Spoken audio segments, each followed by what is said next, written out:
Hi guys, welcome to the Improvement Season podcast. As you can see, there are three of us this week, which is very exciting. We have Pascal over in Germany. We have also Harry, who's up in the skies. Actually, where does Thor live? I don't actually... Ragnarok. There you go.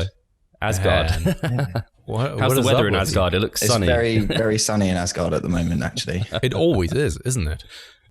Well, I can control the thunder, so I just sent the clouds away and let the sun through. Like China. Yeah. So this week, we're doing we're actually talking about, I think, some interesting topics because as some of you may know, a lot of the coaches at Team Revive, well, first of all, if you don't know, Harry is somewhat of a new coach at Revive Stronger. He's been working with us like 2 months now, so that's really exciting.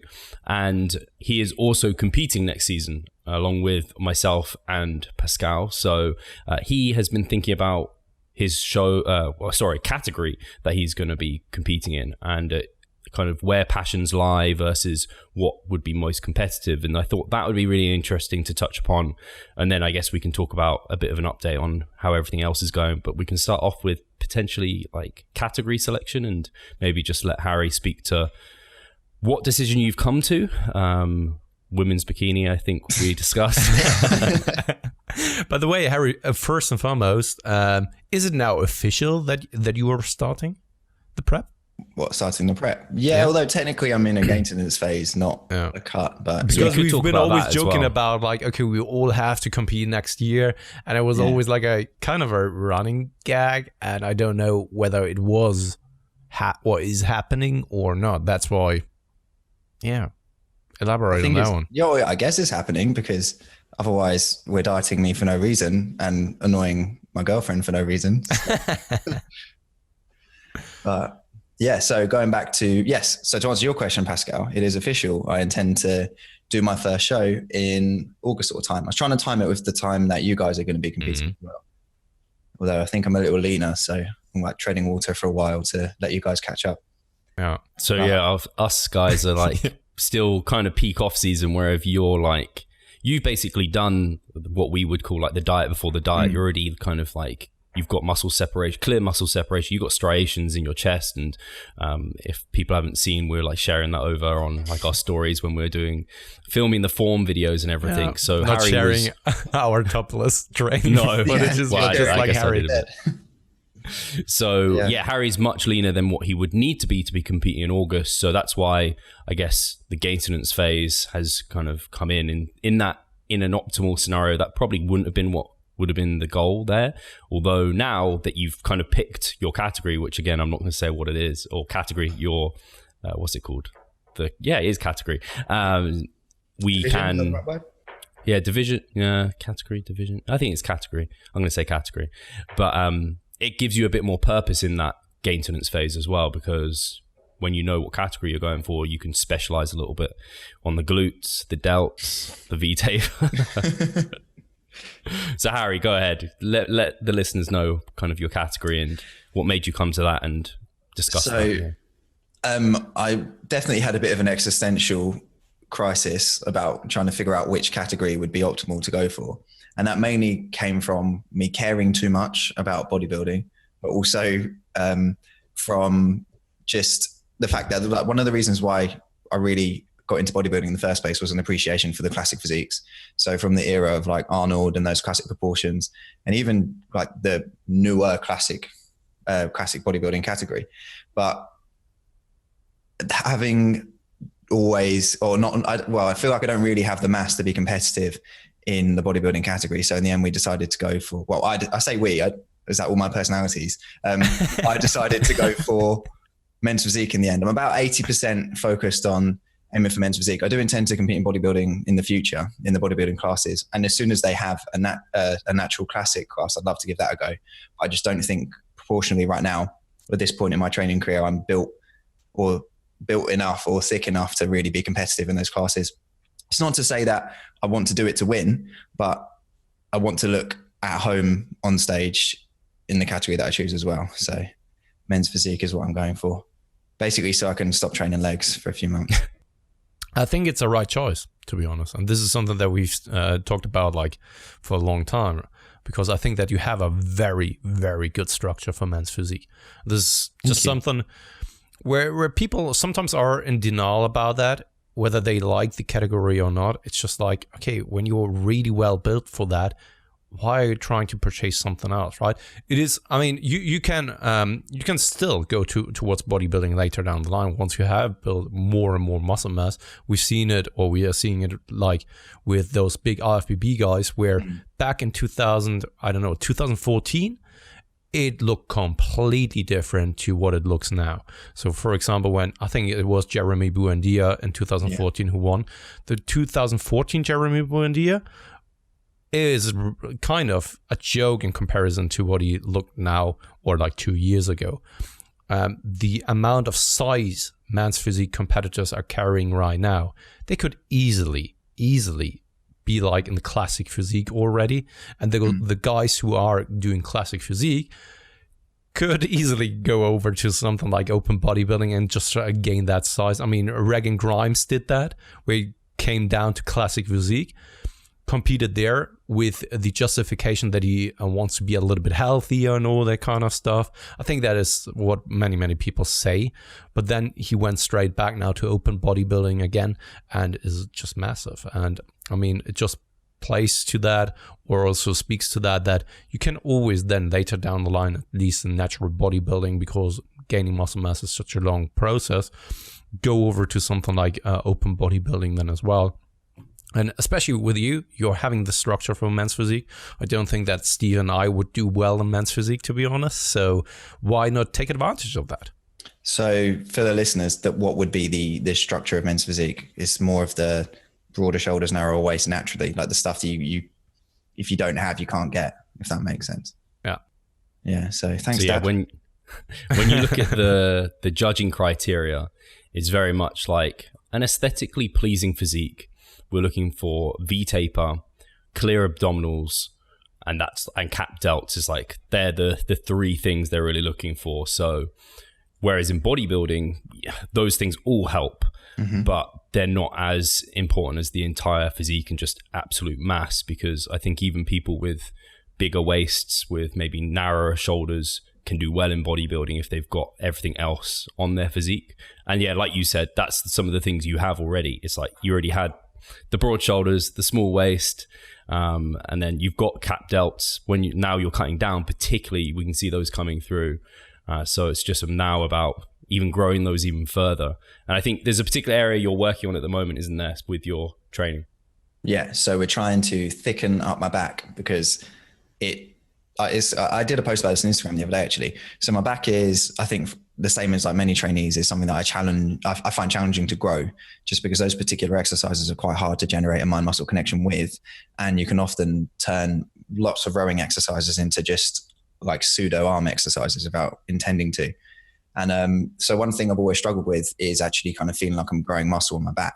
I've always been able to see progress like delts, arms, pecs, quads, like pretty much everything, but the back is just the one part of my body that I feel like has pretty much stayed the same over the course of my training career. So right now we're in a specialization cycle to really try and bring my back up, because we do have aspirations to compete in bodybuilding in the future, and I would need to have much thicker back, much more prominent lats when we go into that. But also for men's physique, like a lot of the poses are from behind, aren't they? Like the big, front, what do they call it? I guess it's a rear relaxed. Rear relaxed, but it's anything but relaxed, which is irony. But, yeah. And so we just want to, I don't want to say add some detail, because that sounds a bit like unscientific, but essentially we just want to make my back a little bit more impressive over the next training cycle. And we're also going to be hammering my quads at the same time to fill out those board short. No, I'm joking, because when again, aspirations to do bodybuilding in the future. And yeah, to be fair, calves, although you're not supposed to be judged on your calves in men's physique, having, I think, a great calf spike will definitely catch the judge's eye, because it's the same judges you get for physique as you do bodybuilding, isn't it?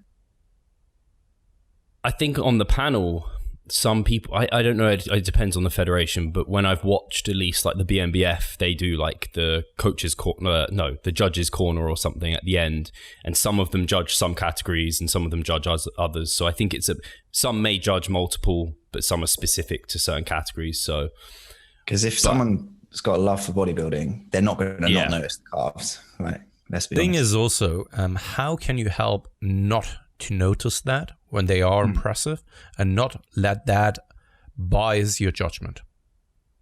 It's nearly next to, yeah, but I mean, something like, for example, the looks in it for itself, right?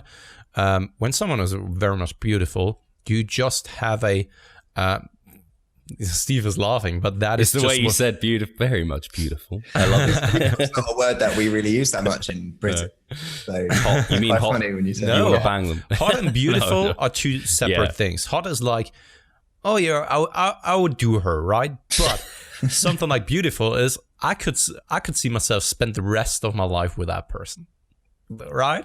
Anyway, back to the topic. What I wanted to say is, when someone is attractive, let's put it that way, right? You are just having a little bit of a different opinion about the person, and you can't help it. It's just what it is. Same goes with when we're taking a look at psychology.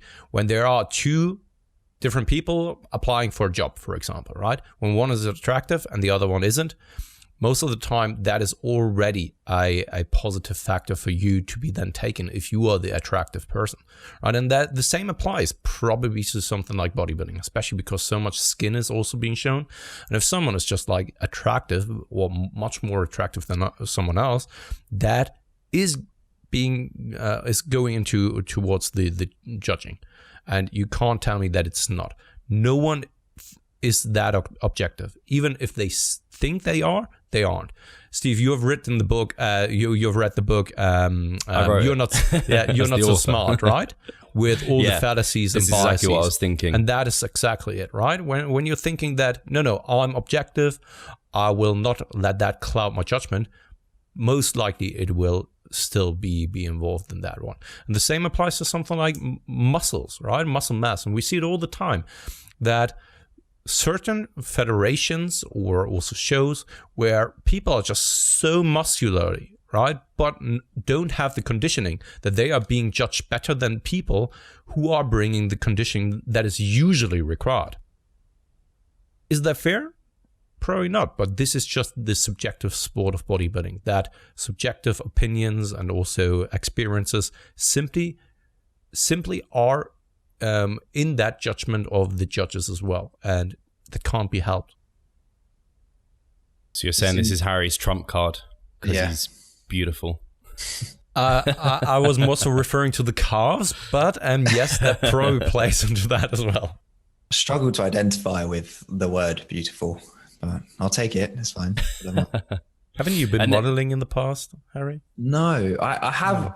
I was actually signed to a modeling agency, but because modeling is something that I don't care too much for, every time they sent me, I basically said when they signed me, it's going to be a no to every job except fitness stuff. Because I'd say I was honest, I can't be bothered to disrupt my lifestyle. True, bro. Anything that isn't fitness related. Yeah. And then they were like, yeah, that's fine. And then after about a year, the only things they kind of ever emailed me about or called me about were just like random things like, we're doing a Shell TV ad in Belgium. Do you want to do it? I was like, no. Yeah. So I literally did 0 jobs for this agency in a year. And then I took myself off the books. For me, it was at some point my chest got too big, and my chest isn't the biggest one, right? But when they took the girth measurements, they said like, okay, this is the maximum. Please don't gain any weight. I had a similar experience. I was just like, all right, bye. Was the last time that we're seeing each other because I will be gaining weight. I was I went to I don't know what to call it, like I guess an agency that supply models for like a well-known clothing website. And then they did my chest measurements and stuff. And then they were like, you're 42. We need you to be a 38. Can you be a 38? And I was like, no, I wouldn't even know how to do that anyway. Like, would I just have to not train chest or back and diet? Like, yeah, anyway. I was like, no, I'm not doing that. But anyway, where were we? I'm the only non-model. I model for Revive Stronger. No, for De Novo, you did a little bit of modeling. Yeah, and I'm all blurred out. Are you blurred out? That was classic. Yeah, nothing.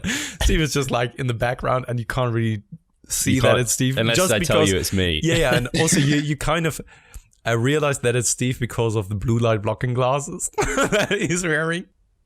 So there's just a weirdo in the background with like orange glasses on. Yes. It's giving some hints into what their new product's going to be. Huh? Yeah. Okay. What was I going to say? Actually, I have heard that judges have said if you've got like, if we can see you filling out your board shorts a little bit, like your glutes are poking through or something, and that's the like final thing between you and someone else, they give it to you. So there's that involved. But I think what I was going to touch on for you in terms of like, you know, what we're working on with like back thickness, because you've got good width, it's more the thickness that we're working on. I think it's something that's maybe a little bit underrated in men's physique, the density. Let's go density. Sounds a bit more appropriate. Yeah. So we're going for the girth. No, I mean the density. And because I think you have already like the foundations for men's physique. It's like that density that will set you apart.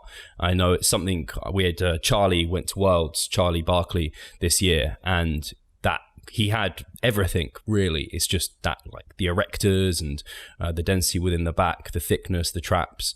I think that would have set him apart a little bit from the rest of the competition. So that's kind of some of the areas we're working on. And I think back, probably a lot of the listeners would agree, and I think all three of us had this for back, is one of the areas that maybe develops a little bit later. And it's hard, like with chest, you can do dumbbell flies, do 4 sets to failure. You're definitely sore the next day. And so you get that you get that instant connection. Whereas with back, I don't know, even getting sore in my back is challenging when I do a lot of volume. Yeah. I have a theory about why back training can be so difficult.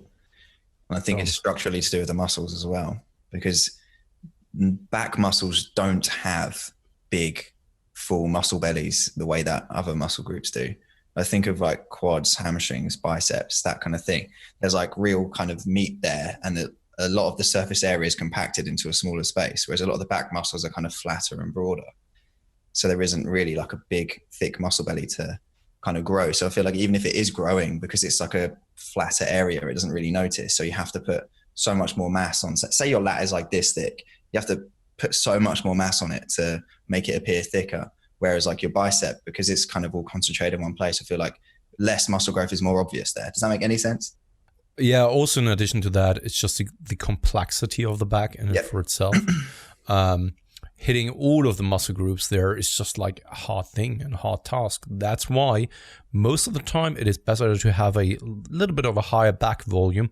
Of course, you need to take into consideration that a static load is also involved there. So when you are doing a lot of heavy compound lifts for the lower body, probably your back will take a toll on that one as well. I've heard it so often, and I've noticed it myself with clients, for example, that they've done penny rows the day before legs or lower body, and thus all of a sudden lower body was impacted too drastically so that they couldn't really progress that well, or vice versa, right? And also then when it comes to the back musculature, because the traps are just huge, right? And separated into different parts.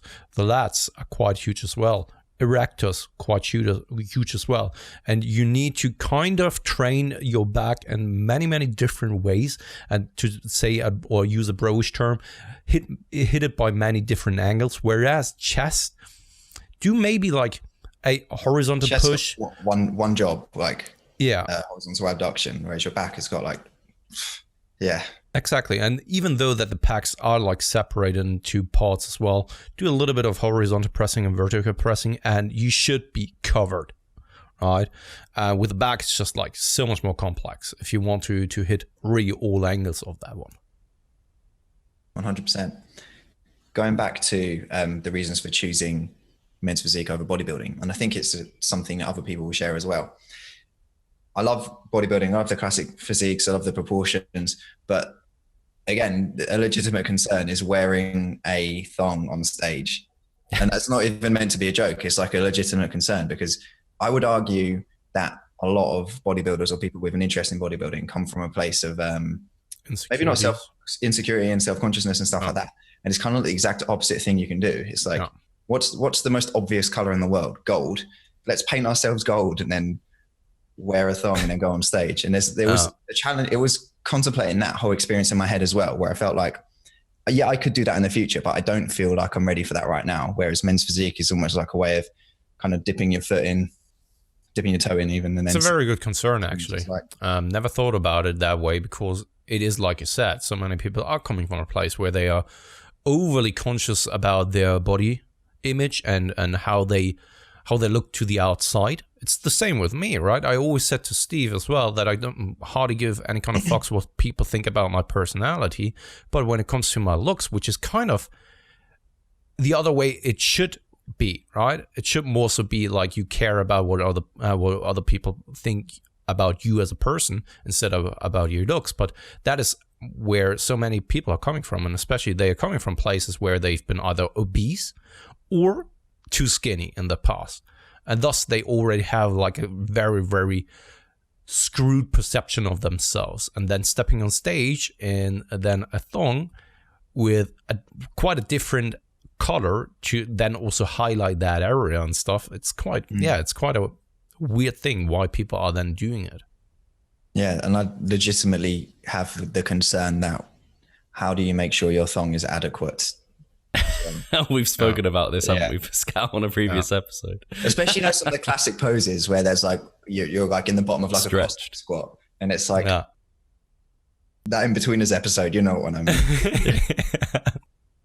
Oh god. Yeah. What I will say is, you begin to not give a shit about anything. Like Elias this weekend, he came and trained in the gym with me, and they don't let you like do bodybuilding poses and get a bit naked. And I didn't realize he was going to start doing it. And when he did wanted it at Muscle Works the day before. Yeah, he did it. Muscle Works is a bit different because it's like pure bodybuilding. But so he just doesn't really care, and he's not even that. Well, he's like halfway through his. Well, he's just started prep basically. Yeah, and he's got one of the most aesthetic physiques ever. It's very crazy. True. Yeah. He has a great physique. It's so funny because at Muscle Works, at Muscle Works, everyone was just standing around him and just like, holy shit, this is crazy. And everyone just stopped away. Like, and he's 23, which is crazy. Give him like another 5 years and then let him compete like at the UK DFBA or so. Holy craps. He will go to Worlds. I'm absolutely certain about that. Yeah, it's what was I going to say? So yeah, for him, like I think he probably would have cared maybe in his off season and thinking about doing it, but you just end up, when you're dieting for that long, you give so little fucks about stuff. Like you just care less about your appearance. I found anyway, like I just don't shave. I don't wash as much. I've come a bit lazy with it all, because you only have you kind of prioritize the tasks you have to get done, like ticking the boxes people talk about, and you forget about ticking every other box in your life that you should be taken care of, but you have to be so selfish for a period of time. Sorry to interrupt you right there, Steve. Don't you also think that it has something to do with then self-confidence? That you look the very best you've ever looked in your entire life, right? And because of that, you are going out there with a little bit of confirmation bias, though, right? Or kind of a Dunning-Kruger effect as well, where you think that Maguire in Spider-Man 3. Like. Yeah, exactly. Where you walk out there and you just think like, okay, holy shit, I look the very best, and I'm. Due to that self-confidence, you want to present yourself as well. This is why people are also going to, like, I don't know, X Factor, and they are the worst singers in the world, but they still turn up and do the singing there because they are so much, they think so much that they are very good singers and they have what it takes to actually get there. And I could imagine that once you are getting into a proper shape, you see it all the time with people that they think they are already ready for stage, but truly they aren't, because they are so confident in the way they look already. Yeah, because they've never been there before, and thus having that in such achieving that in such a short period of time and seeing yourself change to that now, I could imagine that this just plays with your mind as well and makes you very confident then. Harry, did you have something? Yeah, I just thought of something funny where Pascal mentioned X Factor or like Britain's Got Talent. I thought, I don't think I've ever seen a bodybuilder go on Britain's Got Talent and do a posing routine like on Britain's. Oh, that's you. I think it might have happened. I feel like that has to have happened at some point. It wouldn't have made it on TV, I don't think, maybe. Normal people, they would have been looking at it like, what the hell is that guy doing? What I was going to say, I don't know if that is what happens. I don't know. For me, that's just always been like, the further I get into prep, I just start not caring. I don't know if it's that I'm more confident. Maybe it is that I'm more confident in that I like look the parts when I'm hitting the poses. Yeah, I think you just focus. You put so much effort into everything else. You just start caring less about those sort of things. You care less about what people think. You care less about people in general. You become very selfish in that regard, which is horrible. Of course, it's just a generalization, and not everyone is like that. Absolutely not saying that everyone who is then dieting and is becoming or getting to the shape of his life is then like, okay, just look at my chiseled abs. Not saying that this is the way, but there are definitely people out there probably who are like that. And I would even say like a decent percentage of people who are getting in a good shape.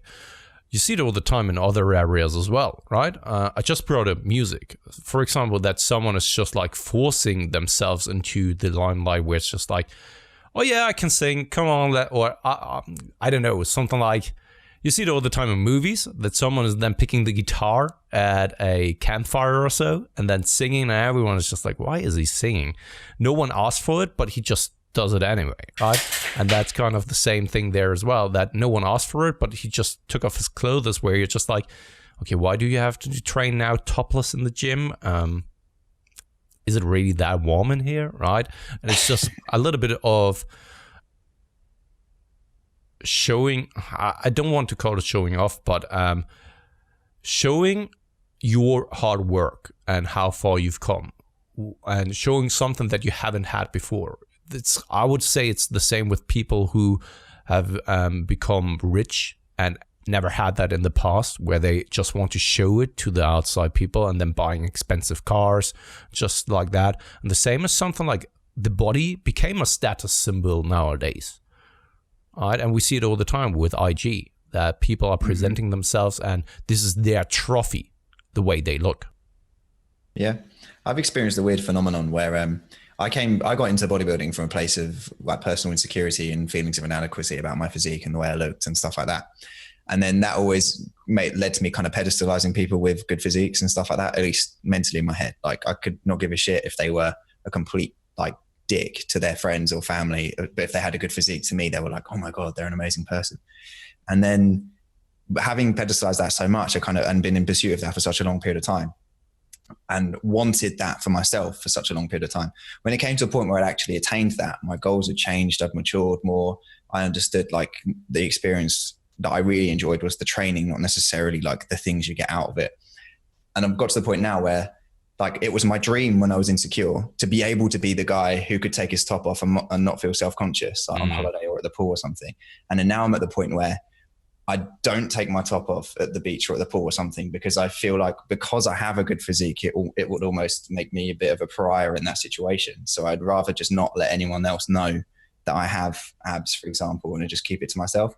And again, that could sound like a little narcissistic, but it also comes from the point of overanalyzing the situation in your head, where you're like, I don't want to potentially make other people feel bad or feel negative feelings towards me because of the way I look. So I feel like I'd rather just show the way I look. Does that make any sense to you guys? Yeah, absolutely. I've had exactly that. Go ahead, Steve. I couldn't even remember, like deep into a mass phase. I'm looking big. I'm still looking okay, and I would feel more comfortable walking down like the riverside with my top off. But I'm just like, I can't do that. It's like, so like, it almost felt socially inappropriate, and I feel like people would judge me for it, and I wouldn't want that judgment. I guess that maybe isn't the same as you, because you were trying to make them not feel bad, whereas I'm like, I don't want to feel bad for them judging me as well. And you get into those situations. I feel like they'd have a negative feeling towards you because you look like aesthetically pleasing. Whereas if you looked, if you looked normal, then there'd be less negative feelings towards you. Yeah. Yeah. And then this is just normal human behavior, right? First and foremost, you are someone that stands out of the group, and people just like it when they feel as if they are part of the group. And all of a sudden there's someone who just turns up with, once again, like chiseled abs, and it's kind of a smack in their face. And because of something, the body image that is presented nowadays by the media as well, and promoted by the media, having a six-pack, for example, or being like lean, is equal to health, right? And so many people, even though that there is a lack of awareness of what healthy is, people then connotate that look with healthy, and they kind of know themselves that they should probably do a little bit more activity, go to bed a little bit earlier to get plenty of sleep in, eat a little bit more nutritiously, and they don't do it, right? And if you are then turning up, same goes with when you are the guy who's coming with a Tupperware or salad, eating a salad, whereas everyone else is eating a burger. While your intentions aren't to put it into or smear that into their face that you are living that healthy lifestyle, they take it as such, and they feel offended by that just because you act as a mirror of their insecurities and their behavior and the things they know they want to change or should better change, right? At least from what the society tells them. And that is just like, even if you don't want to smear that into their face, it's just the way they perceive it. Yeah. So I'm a personification of people's insecurities then. Kind of, yes, it is exactly that. And that's also then when you are in other situations where people are judging you about, I don't know, probably you had that with clients, right? That they didn't get or receive the support of their environment, of their loved ones, of their friends, but more so so much more frequently than you expect as well. Yeah, that the environment kind of judged their behavior and actually try to talk down on them and say like, you don't need that, you don't need to lose weight, and why are you even dieting, and actually basically being more judgmental than supportive. And that is basically even because of that, because they act as a mirror of their insecurities and also the things they would need to change. But it's always so much easier than to complain and also point fingers towards the other person and try to make them change instead of pointing towards yourself and try to change your own habits and your own life. Yeah, this conversation is going in an interesting way now, because that's by far the biggest barrier that my clients experience. It's their support network resisting their lifestyle change. It's not so much them personally having issues with their lifestyle change. So what I find I end up doing is almost talking people through how to kind of covertly change your habits without your support network necessarily noticing. Where, like, for example, situations like the this time of year, like the office Christmas party, I've had so many clients say that they're concerned that they're going to be singled out because they're going to be the person that doesn't want to consume too much alcohol or consume too much food and be reckless. So we kind of have to think, like, the plans we've come up with are things like try and be the one who suggests the restaurant, for example, because you can suggest a restaurant that would have things on the menu that suit you. Try to order your own drinks and not let other people order for you where possible, because then also getting things like a Diet Coke or something like that, but making sure you put ice and lime in it so other people think that you're like partaking in alcohol and stuff like that. And it's about how to try and almost overcompensate socially because you're not engaging in the alcohol and food consumption. And yeah, just thought it was an interesting place to bring it up. Yeah. Back to bodybuilding. Still related to bodybuilding. Yeah, absolutely. Yeah. Now, because we've talked about a little bit of social pressure and the way you may look to the outside in that kind of sense, with men's physique, I have the feeling that when people are interested in bodybuilding, so many people look down on men's physique and think less of you when you decide to actually then go that route on competing in men's physique. So how are you thinking about that, and what has made it change, if you maybe also have looked down on that before that? And also, what would you think of people now judging you then?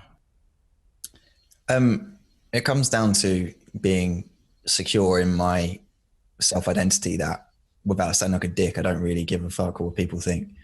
So there's that response to it. But there's also, I do understand where you're coming from. And it was, I make derogatory jokes at men's physique all the time. So I think it's probably a poetic irony that that's the division and the category that I end up doing.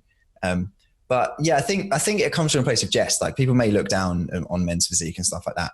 But then when you look at it objectively, like, typically what tends to happen is a lot of people's bodybuilding career starts in men's physique and it naturally progresses on to like open bodybuilding, like you said. And that's what I intend to do myself. And I think right now, men's physique is something that I can commit to and feel relatively competitive at as well. And also feel the least self-conscious, because that was a big factor for me in selecting that category. Because like I mentioned before, the thong is just something that is haunting my dreams. So just thought I would, and I have every intention of with doing you inside or with someone else inside. with me inside. I'm not inside it, it's chasing me. That was what. Anyway, so I think I've lost your question. Yeah. Ask me. So just to rephrase that then, because I think that I fell into that myself of thinking less about men's physique, which is just a fallacy in and for itself, because they are still working hard, they are still busting their asses off. It's just a different category, and it is kind of a different goal to get there and to get the most out of that, right? So there's no reason for thinking less about the category or the people who want to compete at men's physique, especially when you just take a look at the big boys. It's just impressive after all, right? And now that you've decided to actually go with men's physique, has anything changed about the way you look at men's physique, or is it still that you're joking a little bit about it and don't take it too seriously? Because after all, it's bodybuilding and it is you versus you kind of in the end. And then it doesn't really matter whether you are competing in men's physique or bodybuilding or whatever it is.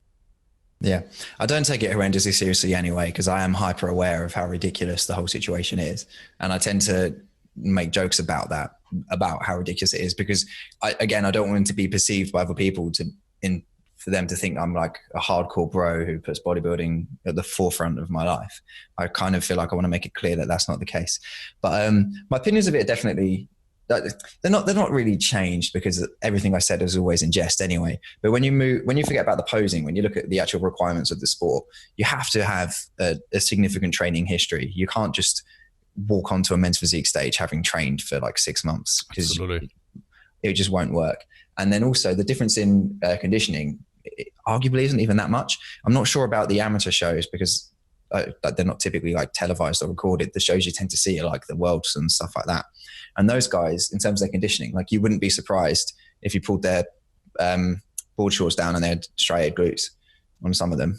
Yeah. So, and I think even thinking back to like the old Shredded by Science days, I remember the criteria for, if you're preparing someone for a men's physique show, you're looking for around 6% body fat. And if you're preparing someone for a bodybuilding show, you're looking for like 4% body fat. So 2% difference is, in terms of that, is probably 4 weeks of dieting, maybe double that, maybe 4 to 8 weeks of dieting max.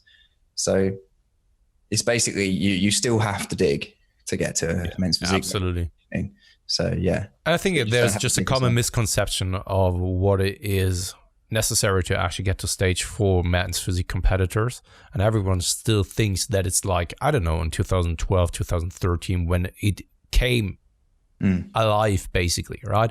Where especially also when you look at the bikini competitors in back when men's physique and bikini actually came to life, it was just like, yeah, she was fit and then she wore a bikini and went to stage, but was she really lifting? Right? To as of now, it is like, these are lifters. These are people who have busted their asses off for a long time to actually be where they are right now, right? Yeah. And looking at my own training history, for at least 7 years of training to go into what will be a novice show. So I just have to think, if there's 30 guys on stage, I think you could probably extrapolate that and presume that every guy there has got, I don't know, like 4+ years of training behind them leading up to that. So it definitely isn't something that you can just like do on a whim or anything like that. But then even if you take like, say, men's physique competitors and put them in a gym environment where they're actually training, when you look at them, you wouldn't look at that guy and go, oh, he's men's physique. You'd look at him and be like, he's a bodybuilder. Yeah. And then I was telling Steve, I had this conversation with a PCA pro physique athlete, if want a better phrase, in the gym. And the reason we even started talking to each other was because it was kind of like we'd seen each other across the gym in the commercial gym, and was like I can tell you're a bodybuilder kind of thing. And then we kind of literally just made like a beeline for each other and started talking.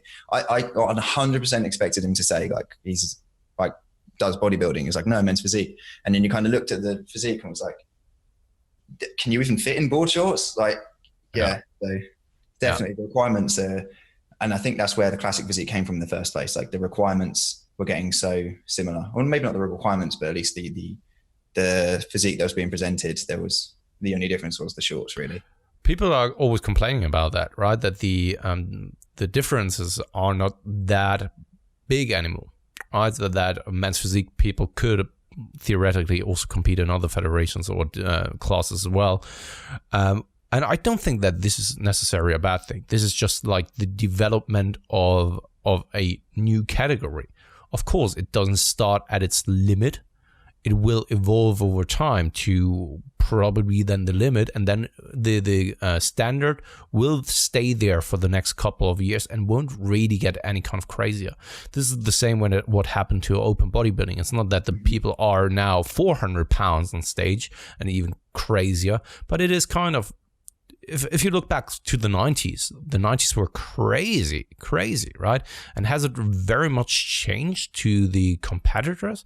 You could even make the argument sometimes, or people make the arguments nowadays sometimes, that the 90s were so much better in regards to just the overall bodybuilding than what it is nowadays, right? And you always have those discussions where people are then like drawn towards a certain type of physique. But when it comes to the muscular development, the conditioning, there isn't really that much of a difference anymore. And I think that this is just the natural development of a class or a category, that now what we're seeing now, right now with IFBB men's physique, for example, or classic physique, I don't think that it will deviate from what it is right now too drastically anymore. I'm never going to be competing IFBB anyway, so yeah. Never say never. Yeah. I was going to say, start, like, adding something to my protein shakes.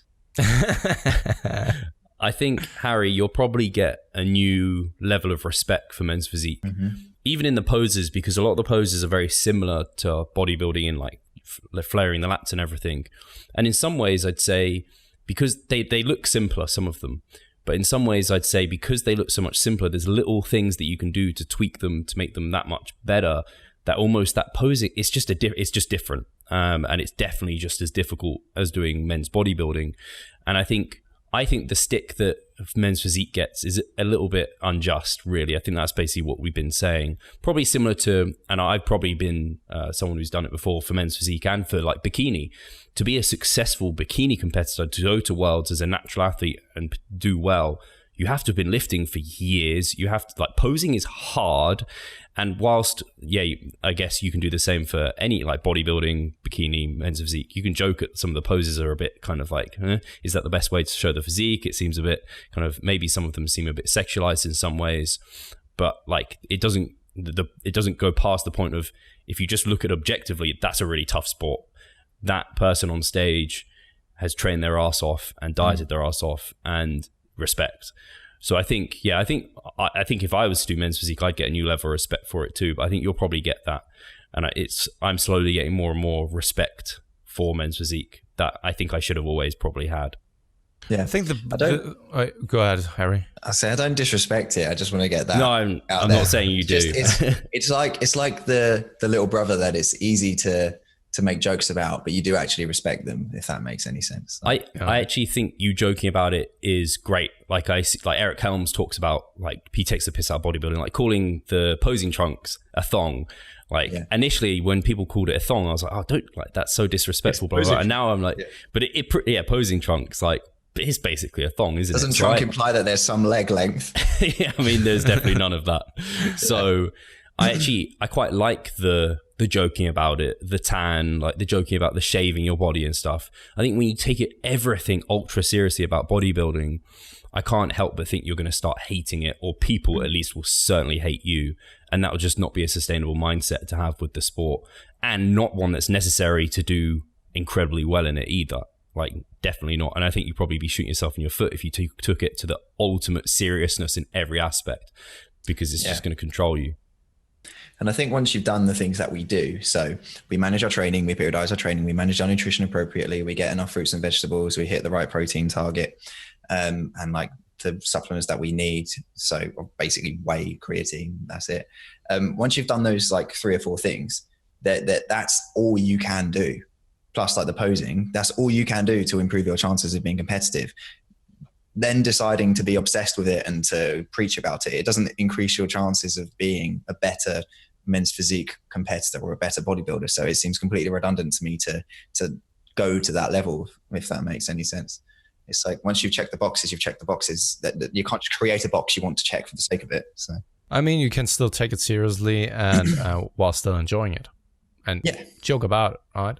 I don't see the reason for why you can't. And so many people act like as if they are going to war, whereas it's just like lifting in the gym for like 60 minutes or so on like 5-6 days per week. Yeah. I mean, come on. Right? It is kind of not let me take it seriously. It is kind of an entitlement then of saying like, I want you to respect what I'm doing because it's hardcore, but in reality, no one else gives a fuck about that. That's also why I'm making jokes about it when people are saying like, isn't that weird when you're standing like on stage with thong? Like, of course it is. Yeah. I mean, what is normal about that? Nothing. Still enjoy that though. What's normal about the people that choose to do that as well? Yeah. Thinking about us, like it's an interesting, like if you apply Freudian psychology to it, it's very interesting. But it is. Yeah. So Steve, men's physique then, is it? Should we all do men's physique? Wow, yes. Oh, and dear. Jess too, yeah. Well, in 2020, anything can happen. Ryan, we need to get him on and talk about this, but no, he even said to me on our last check-in that if he didn't really grow his legs anymore, he wouldn't be upset. He just cares about his upper body. So he is a pure men's physique athlete, but he's not going to compete. Because I made this joke, well, Jess made this joke to me actually at the Christmas party plug. If you become a client, you can come to Christmas parties. But how Jake, I think it was Jacob from JPS was saying how he's not going to be referring anyone our way around August time because what is it? Yeah. 4 out of 5 coaches are going to be starved and depleted as hell. Yeah. That's something we should talk about. Good time for the business. Yeah. Not about that, but about the Christmas party because we haven't talked about that, have we, Pascal? Because that was the weekend just gone. That's true. So we were all there. Yeah. Good it time. Was great. It was, for me, I've got to be honest, I haven't really like done a review on it or whatever. I haven't really spoken about it, but I didn't get to would go again. Would recommend. It honestly, for me, it was like a massive highlight of my year, potentially one of, if not the best weekend of my year.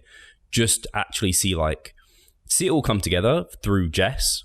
Neither me or Pascal really had any management of that. So Jess just did it all. So to know that there's someone we've put to trust to do it and she made it bigger and better than what we've ever made it before was so rewarding to see that. And then just to see people, I think we had basically like almost like a good mix of everyone's clients there and everyone interacting from different realms of the world, all connecting through Revive Stronger and through the love of training, nutrition and getting on. And it was just like, this is so like absurd. Like I don't get, like I can't find one person, well there's one person in my gym I think who is into this kind of to the degree I am, let alone like a room full of people. Yeah. And then the next day when we trained and then actually Harry did train, but he didn't come to Wagamama's nor did Pascal, but sitting at Wagamama, I think we were there for like, I don't know, 3-4 hours, just literally just talking shop about various aspects. And yeah, just to see these people like Elias, who's 22, see these young kind of people coming up and like being so passionate about this sort of thing. If you designed the perfect guy in a machine and 3D printed it would be Elias. He looks like a little Hercules, doesn't he? Like 100%. With his hair. It's like I said, it's the 3D printed like perfect man. No, yeah, it was honestly for me. I was just to finish. Like, it kind of got me. I am one for crying anyway, but when I really thought about it, it made me like genuinely emotional to think. And I wasn't really even talking that much, even at Wagamama. I was just sitting back, seeing everyone talk, and I was just like, "Wow, this is just crazy to me that people have like your client Pascal, Frank. He came all the way from the US LA. For the weekend. LA. Did he really? It's LA where he lives. Yeah. Oh shit! Crazy. Right? Not just this. I mean, this is just like the craziest thing that he came all the way from LA. LA is just like the other end of the world, basically, right? I called out some of my clients, the Australian guys. Why didn't you come? Yeah, right. so that he came over. I mean, what can I say about that? That is just like even beyond words. Like that someone takes it upon himself to fly all the way from LA, first and foremost financially, but secondarily also the trip in it for itself. How long is a flight to London? I don't even know whether there is a straight one, whether you have to actually change flights in New York or so, or maybe it is a trip of 13, 14 hours just to fly there. And the time zone difference, crazy, right? And then I had 3 people from Belgium there, 3 clients. Then someone came from Poland, where I didn't even know that he's going, right? And it's just like there were people from all around the world, and that Revive, this was always the ultimate dream and goal, to connect people, to have a community that is based around like-minded people who have the same interests and just want to get together and share a personal story with another, and also then build a personal relationship where it's then more than just like, I don't know, meeting you once and then that's it, but more so maybe building friendships through Revive. And for this, I'm just so extremely grateful. And then that there is something like the Christmas dinner where then people are joining and coming together, and it's not just online. It's just the icing on the cake, basically. I never would have met you guys if it wasn't for having been a Revive client and everything. So, yeah. See? Well done. See? 5 stars. Yeah, Revive brings people together. And if you want to be part of that journey, Harry plugged it already. You can be a client and participate in those kind of things. Go over to revivestronger.com, hit online coaching and apply. Easy as that. It's actually funny because Harry, our videographer who filmed it all, so actually, I think part of this at least will probably go public, probably as a bit of a plug for coaching in a way. But he even made me record at the end when we were leaving. He was like, okay, do a bit of like, if you want to come to this next time, you know what to do, sign up as a client.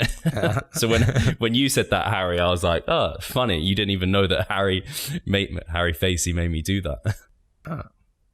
No, but it's, in all honesty, it's just... and everything. Red carpet, ropes. Yeah, absolutely. Yeah, perhaps in the future, right? When it's a really big deal, such as when Mac Nutrition or Mac University is doing their get-together, where it's like, holy shit, 200 people here just going wild. There's more like 400 people now for MNU. But this is what I would like, and potentially we'll have a place for it where they don't necessarily need to be clients. Maybe they're somehow affiliated with us, which is a little sneak preview into what's to come. But maybe we can whisper something. Maybe we can even have future like gatherings of just Revive Stronger communities, because especially now we've got you and me, Harry, in the UK. Like we can certainly, and we've spoken about doing like little networking type things anyway, because I think those, just for me personally, because I'm a lonely sod in my flat working from home all day. It would be so nice. Just, all day. Yeah. Exactly. Every few months, just to have maybe like a gathering of like the community of that sort of thing. You go train, you go eat, and that's all it needs to be on a weekend.